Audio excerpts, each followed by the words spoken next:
welcome to the Grow Podcast, everybody. I'm Nolan Fast. It's been a while since you've seen us, but today we're in here with Randy Norris and Sam Hahn.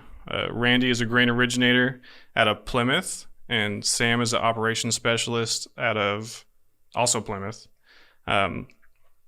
Sam, you also have a cattle operation. Yes. Can you tell us a little bit more about that? Like, how many do you have? Like, what's that look like?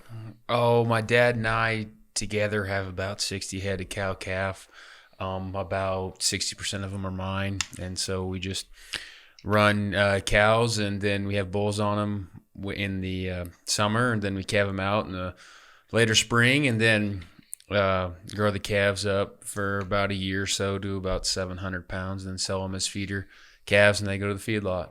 So obviously there's been a lot going on with like the coronavirus, and it's obviously not been the best deal for cattle operations. How has that affected you guys? Like, how has that affected your operation? Yeah, I mean, it's affected everybody in the livestock world and ag world just in general. But yeah, the usually we sell a lot of ours in March, a lot of our calves, and this year the market kind of came down in February a little bit, and then kind of dropped off, and so we held some for a little longer into May and sold some in March still. So we did okay, but not as well as we would have liked to have on the price. And so that obviously was affected, on the back end of everything, and with the meat packing plants and the cattle feed yards, and from start to finish, it was affected everywhere.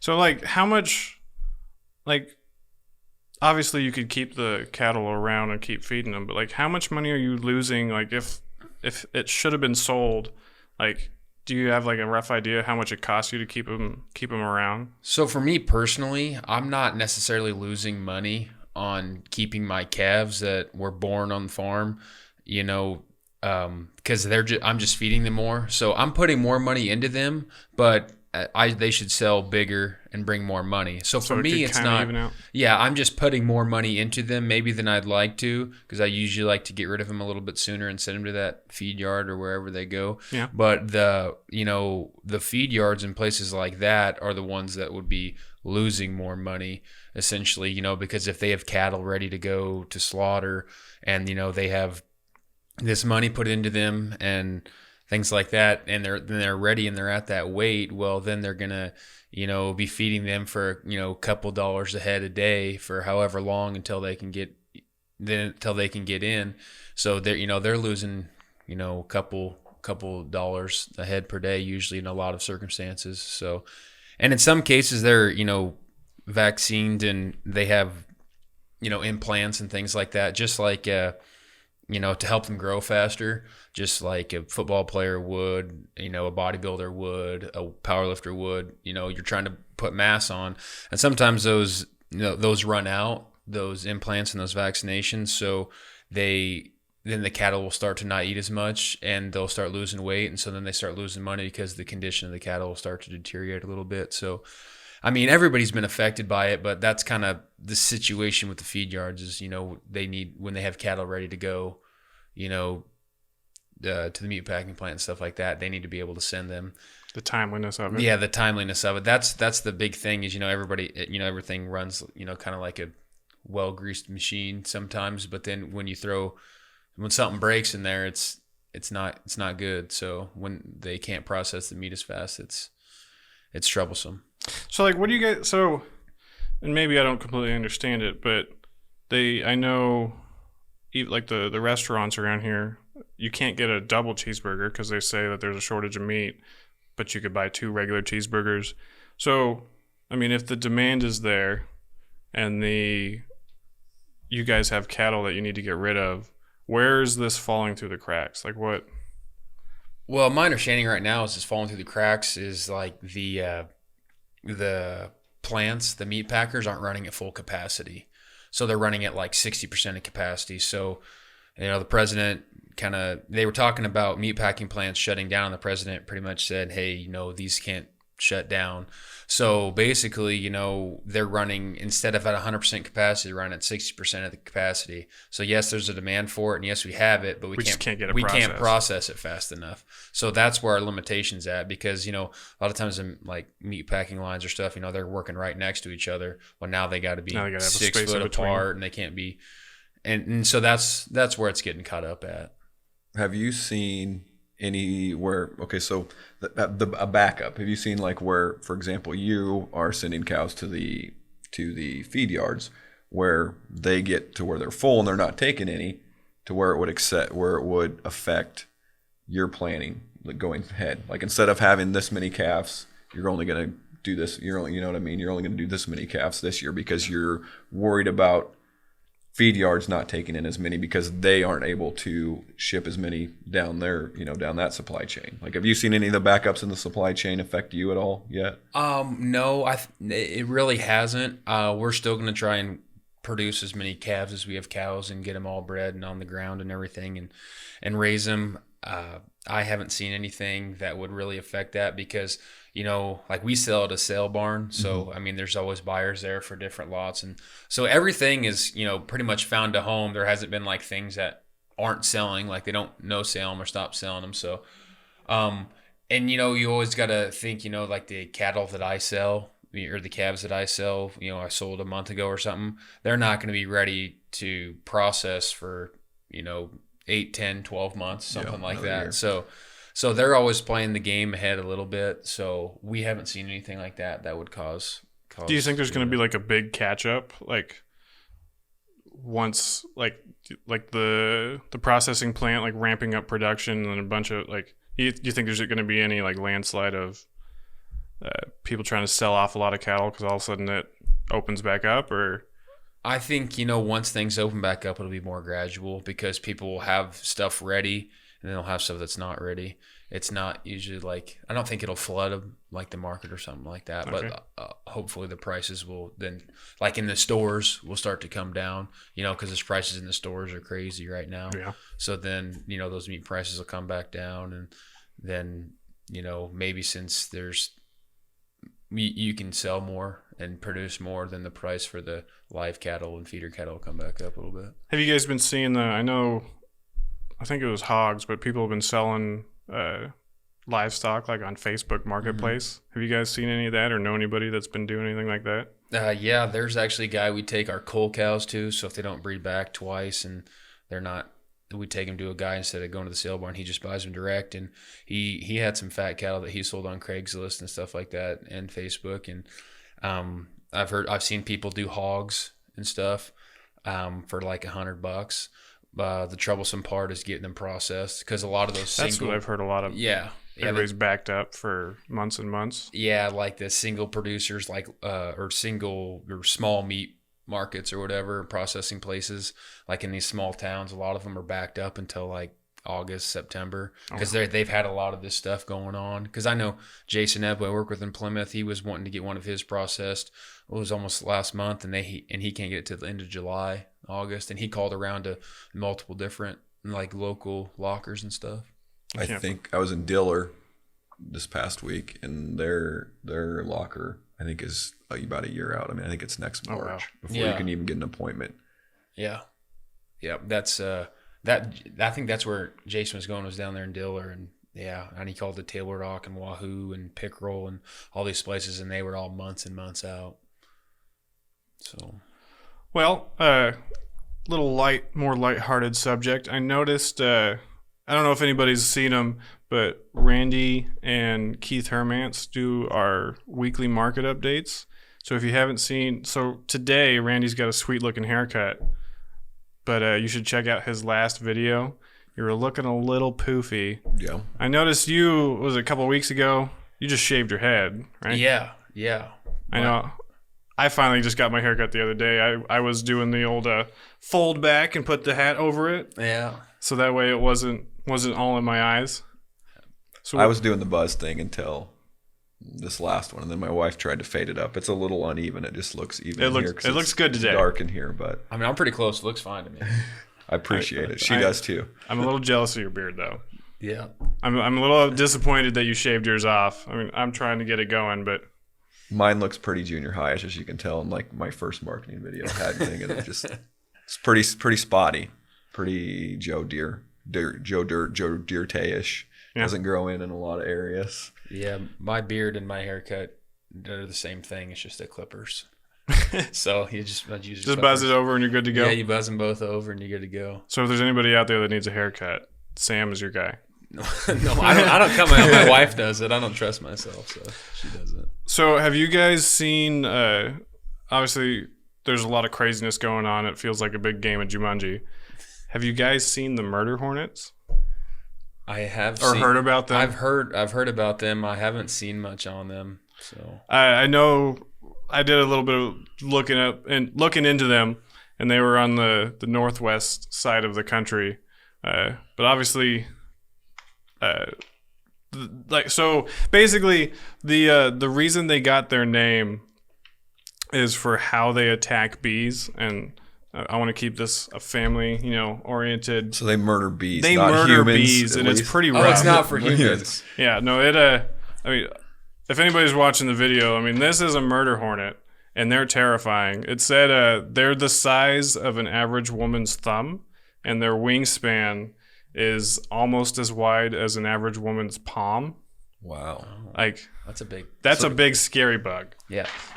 I don't want Like this says that it's not new, so we don't really need to worry too much yet. But if I see one, I'm not afraid to admit that I will run away. I might try and swing something at it, but So I don't know if anybody's heard about I'm sure everybody's heard about the CFAP, the kind of the stimulus package that the government's been doing. It's $9.5 billion to ag producers. I don't know if you guys have gotten any questions, but if anybody has any questions, call us. We'll try and help you out. But I did a little bit of research, so if anybody wants to learn more about it, to be eligible, you have to have suffered a 5% or greater price decline as a result of COVID-19, or face substantial marketing costs for your inventories, and have an adjusted gross income of less than $900,000 for the last few years, unless 75% of your income comes from farming, ranching, or forestry, then that limit doesn't matter. And then the payments are limited to $250,000 per person for a legal entity, up to $750,000. So I have a lot of information, but if you go to farmers.gov, it's right there. You can find who you need to talk to. There's plenty of information. So if anybody's asking you guys, just tell them to go to farmers.gov. There's all sorts of resources there. I did a search for Lancaster, and there was 2 places that you could go talk to them. But make sure you call first, because a lot of them aren't allowing walk-ins. So call or email, and they'll get you helped out. Yeah, I know the FSA's I think they're doing virtual and phone appointments to help everybody get what they need. And then as far as on the grain side, they are going to need like numbers as far as bushels and that sort of thing. And our accounting department does have reports. Have all that information. Yep, where they can get you reports on that. I did see something, I don't know if I have it written here, but they'll pay you, there it is. So they'll give you 80% of your maximum payment right away, and then you'll get the rest later as the funds come available or remain available. It did say, so if you, I believe it's called, is that a CSA?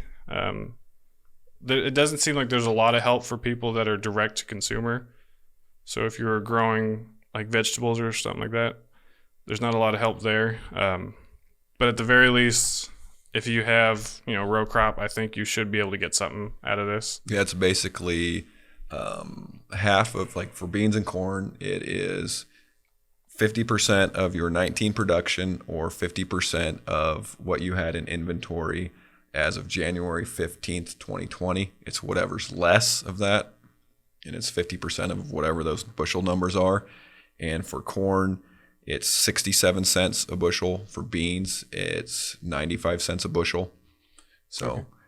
That's the way I understand it. Disclaimer, check your FSA office and, the resources that you just provided, just to make sure on that. And then for the livestock, he probably would know a lot more about. Is there anything that you know about with that? Yeah, I've actually filled out my dad's and mine already and sent them in. Okay, was that a hard process? No, it's literally one of the easiest things you can ever do. Just go to that farmers.gov, and then on the head banner page, it'll have the CFAP relief. Click that. You scroll down to how can I apply, in the next paragraph under that, there's a hyperlink to an Excel sheet. You download that Excel sheet, and it's really simple. The very first page, you can put you click corn, you click beans, you put in your bushels, your total bushels for the year, or whatever you had left on hand January 15th. And then it calculates your how much money you're going to get for there. And you have to have the newest version of Excel for it to be right, but that doesn't necessarily matter. I'll get to that in a second. And then you can scroll down, and then you can put in your cattle head that you sold under 600 pounds or over 600 pounds in the time frame of January 15th to April 15th, and then what you have left on hand those days. And then you can click and actually get money for your cows too and your bulls, and that's under all other cattle. If you have questions specifically of how to do it or how your cattle qualify into certain in those certain areas, you can call your FSA office. Somebody will be there. They'll talk you through it of how they qualify. It's pretty easy. Then you enter all that stuff in. It'll give you projected total. And then you go to the next page over, and that's the actual form. You can print that form off, and it'll have your bushels on there, and it'll have your cattle head on there. You sign it, scan it back in, and email it to someone at FSA, and you're done. You don't even have to leave your house if you have a scanner. Do you know do you know what the turnaround is for when you'll get your payment? I don't know when you get paid. I submitted it mine and Dad's last Tuesday and Wednesday. We haven't been paid yet that I know of. I haven't looked, but I don't know when payments are coming out and stuff I don't know if it's because they were working on another stimulus, weren't they? For the general public. Well, they sent out the stimulus checks. Well, I know they did the first one, but I thought they were working on a second one. I'm not sure, to be honest, on that. I don't know. There's so much going on. I think what they did is that if you filed your taxes and you do everything automatic deduct, all those people got paid. And then now they're sending out debit cards. So if you were still getting a check, if you're getting a check for your tax recon, then you get the debit cards. So I think some people are thinking that that's the second stimulus. I think it's just the second wave of the first one. Because I heard on a popular radio show in this area that people were throwing it away because they thought it was junk mail. Oh, really? So if you haven't gotten your stimulus and you get some weird looking thing with a card in it, make sure you read it before you throw it in the trash, because I guess there's a lot of people throwing away their $1,200 or whatever it is, whatever they got, because they think it's junk mail. Yeah, I just have it auto. I think our first one came automatically into the account. Yeah, I just have it auto. As far as the CFAP, I think they were initially had said, we're looking to get checks out in a couple weeks, but you know how that can go. Yeah, anytime, if you do taxes earlier, you get your money back earlier. I think it might be something to that deal. That's why I kind of wanted to jump on it. Get it right away. Yeah, and then, like I said, mine automatically deposits into my account. So I think they'll do it how your taxes does, because that's how my stimulus came, was automatically into your account. So I'm guessing however you have it set up for your taxes is usually how they give you the money, as far as what I've seen and everyone I've talked to. Yeah. So is it, going back to the bushels on hand, January 15th, is it only half of those? Or I thought it was all of those, or half of production, whatever's less. I didn't know if I was wrong. You could be right there. I don't have it in front of me, and it's all those government documents are like. I know, yeah. We're pretty sure we know everything we're talking about, but just to be sure, that's why I said farmers.gov. Check it. Yep. And you can find your FSA rep. Go to the farmers.gov. The bottom of the page, there's like a find your center. Just put in your state and your county, and it'll give you numbers, emails, whatever you need. Those are the professionals. Talk to them. They'll help you out. And if you need help finding that, obviously give us a call. We'll get you where you need to be.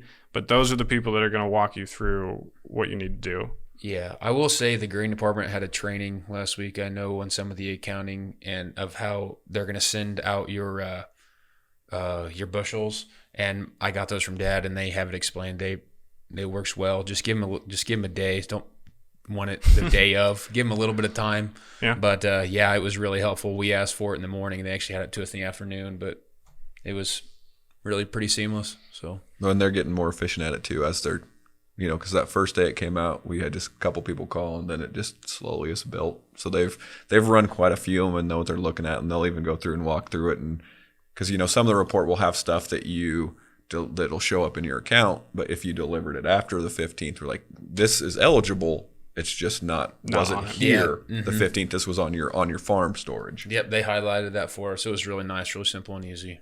So we appreciate that from the grain department. So, Randy, you're a grain originator. What's going on in grain and ethanol? Unfortunately, same old story that it kind of has been the last couple of weeks. We are seeing production return quite a bit in ethanol, getting closer to where we need to be. The biggest issue there is just, for how long everything was shut down. Like you can't get that back. That was millions and millions of bushels of corn that usually would have been used to make ethanol. Didn't, because we had some plants shut down. Thankfully around here, for the most part, ours stayed running and are going pretty strong again. That also helps with the cash price to the producers. We're just really, range bound as far as the price of corn goes. And as far as what we're going to see when everything does get, when we do get through this, it's just so much unknown. You don't know exactly how it's going to come back. I guess I just got gas this morning. I should have looked at the price. It's still pretty cheap. It's still nice. Yeah. And, and that just plays into it as the cheaper that the gas is and the less gas that we use, that hurts those ethanol margins. Yeah. So they shut down because they don't want to lose money on every gallon of ethanol that they produce. And, for a while they were, and it's getting back to. Weren't they at a loss for every barrel produced or something for a while? Yeah. Did you see, as far as ethanol goes and DDGs, did you see any disruption in that for you guys, or do you use any on your? We use some. We mostly get it from co-op and a mixed feed, but I know plenty of people who feed and stuff that the price of DDGs did go up and stuff, and even wet distillers, everything went up just because there was less of it, supply and demand. Yeah. And there was actually people who got cut off. Because all these ethanol plants shut down, so your byproduct's going to run out too. Because I know I have a friend, they have a feedlot up in Clarkson. They get 6 loads a week, and they got cut to 2, and had to find that protein source and energy source elsewhere because it just did shut down. So yeah, I think it was kind of a double whammy with ethanol and corn industry too. Just to go back to that a little bit, because we were staying home, people weren't using as much gas, and also we had that oil war kind of going on. Yep. On the other side of the earth, and so that kind of just really hit things. But we have seen, as far as back to grain a little bit, with the cheap prices, China's been buying quite a bit so far. With today being, they're talking about if the U.S. is going to do any restrictions based on the stuff that's going on in Hong Kong. China's pulling back a little bit, but hopefully, we get through that and their buying continues. And then it also is going to remain to be seen if they're buying because we're cheap, or if they're buying because of the trade agreement. If they're trying to live up to their end of the bargain, or if now they're just buying because of the the falling prices. Yeah, okay. Yeah. Because that does, as our prices go down, that does make our crops more attractive to to exporters. You're always fighting the dollar there because our dollar's strong, so then that also hurts us because they can't get as much of it. But hopefully China keeps buying, and we're still seeing a good export there. Well, I just seen this morning. I don't know. I don't think it's at 100%, but Nebraska's pretty well planted for. Yeah, as far as if you're talking fundamental wise, right now, the supply is just is looking good because we've got so much stuff planted. There's a few trouble spots where they've been too wet, but for the most part, especially compared to last year, it looks like most everything's going to get in. And we got that good rain last week, and maybe a little too much, but it was getting dry before then. Just as far as on the fundamental side, supply right now looks pretty good, and demand is just, there's so many unknowns. So like always, one of the big things to watch all summer is going to be weather, because that's going to be really the only thing that's going to push prices to a significant rally anyway. That's what it looks like. Things can change. It's always such a fluid situation, but just got to keep an eye on that. So if people are storing their grain to hold out for a better price, is there anything? I know we talked a little bit earlier, off the mics, but what? It's getting warm. If somebody's storing grain, what do they need to be? You just need to make sure that you're still checking it, especially as wet as we were last year and last fall. Especially when it starts getting warm like this, that's when it can turn sour real quick. So you just got to make sure you're taking advantage. If you get a cool night, get some air on it, cool, so keep it cool. But more so than anything, just make sure you're checking condition so that you're getting it out of there before it goes sour. Is there a limit to how long you can keep it around, or really just depends on the condition? I mean, because it builds exponentially. Like if it's cool and it's dry and you keep it that way, you can keep it for a long time, but it's hard to keep it that way. Yeah. And if you get a little bit of it, if it starts going, then it can turn really quick. So you probably you're doing that. You sound like do you have anything that went bad, or? Oh, just you got a couple bins that aren't as nice. They got some floors that are not as good. So if you're waiting until July, August, even September sometimes to finish cleaning those bins out, you're gonna have some spoilage at the bottom. Yeah, and you're gonna probably expect to see a little bit of a dock on that stuff. Usually, I would say you want to get all your corn out in that 6 to 8, 9 months. When you get to the 11, 12 months or 10, 11 months in your bin, you're kind of, you're going to have something bad in there because it's just not a perfect situation all the time. And you got a million other things going on. So you're going to lose some quality there. But, like I said, you asked for a limit. I'd say a year's about a limit. Can you keep it in there longer? Yeah. Will it be able to come out? Yeah. But you really don't want to. Probably shouldn't. Plus, you're going to want that money, I would guess, unless you're in a really good situation. So most people are going to want that money. Which is fair. So you used to play for the Nebraska Huskers. Mm-hmm. How you feeling about the sports situation right now? You been watching some Korean baseball, or? I just hope we get some sports. Something. I like all sports. I'm a sports fan, so I'm hoping we get to do that. I'm hoping we get a Husker football season. To me, it looks like that. I personally think we will. I think they'll get something. You figured think something out. happen? Yeah. I know. I heard.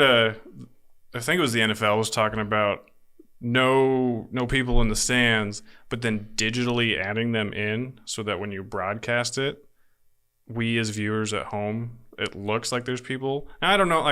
I'm the media tech guy, for the co-op. I have no idea how you would do that and make it not look silly. Yeah. Do you think that would, as a player, would that not be super weird to have a completely empty stadium? Yeah, it'd feel like practice, basically. With nobody yelling or Yeah. Well, was it Japan that they were using mannequins and dolls to fill the? Yeah, there was a place that got in trouble because they were using a certain kind of doll that people didn't like.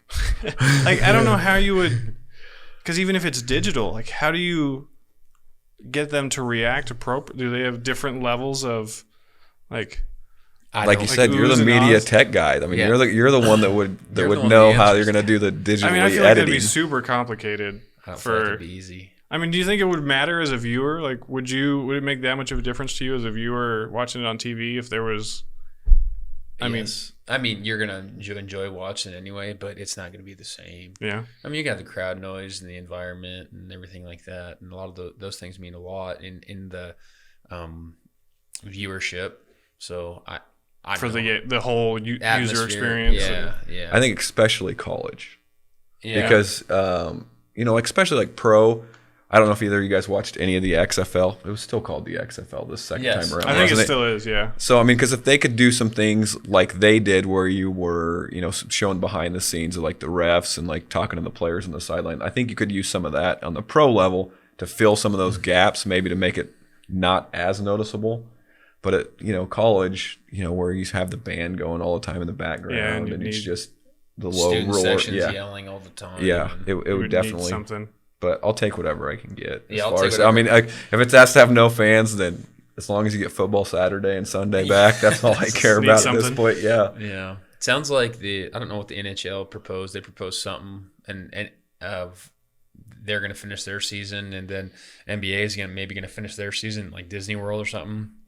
Yeah. So they proposed like they're going to bring all the teams into Disney World on the campus there and just like play. Well, no, but I don't know how you would deal with, because somebody had said like if somebody on the team gets sick or tests positive, then that team's just out for 2 weeks. Like, Well, I think what they're doing, and like all this stuff's really preliminary, and I'm not an expert on it, but from what I've seen, is they're going to do basically like kind of an extended training camp. So even though you've been you're mid-season, we're going to bring people back, especially make sure everybody's in shape, and they're going to use that kind of as a quarantine period where they're going to be testing all the time, so that hopefully by the time that they're playing games, those people are all healthy. You know what I mean? Like, you're not going to have, if everybody's been quarantined and nobody's leaving the wild world sports at Disneyland, then hopefully you're not getting anything new coming in.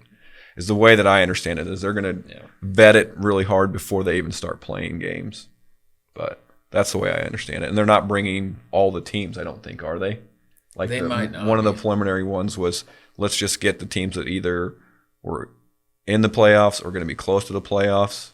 Because I know, like, Damian Lillard was like, I don't want to play if we're not going to play for the playoffs. So, I mean, there's a lot of pushing back and forth there, deciding what they're going to do. But Yeah. well, so we kind of went off on a little tangent there, but talking about bringing people back, the co-op itself is getting somewhat back to normal operations. Mm-hmm. How are we? I know you actually go out and meet with people. How are we doing that safely and cautiously?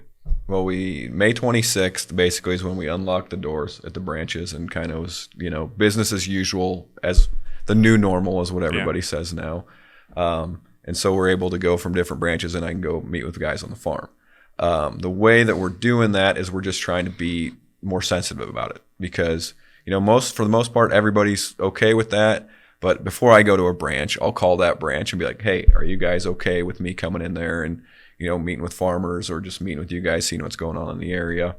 And before, I would just drop by a farm, if I'm in an area, visiting a branch, and, I'm going to go see this guy, I'm going to go see this producer.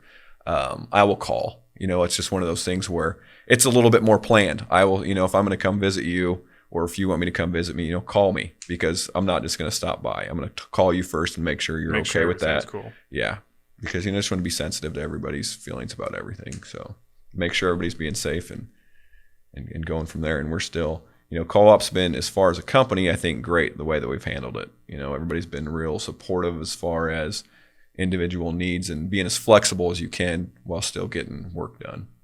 We had great leadership on the situation from the start. I'll say that right now. We had a pretty much a clear plan at the very beginning of everything. The communication has been amazing. Yeah, internally and externally. Yeah, we've had a good plan. I don't remember the day, but I work in the seed shed at Plymouth, and that's kind of the main hub seed shed. And so we just went through this coronavirus deal in the heat of our season, and so and even in the chem shed across the way, it was kind of just like farmers, weren't really getting out of their vehicles too much when they had to pull in and get something. They had to get out in the seed shed, but, everybody just kind of recognized that distance you kept.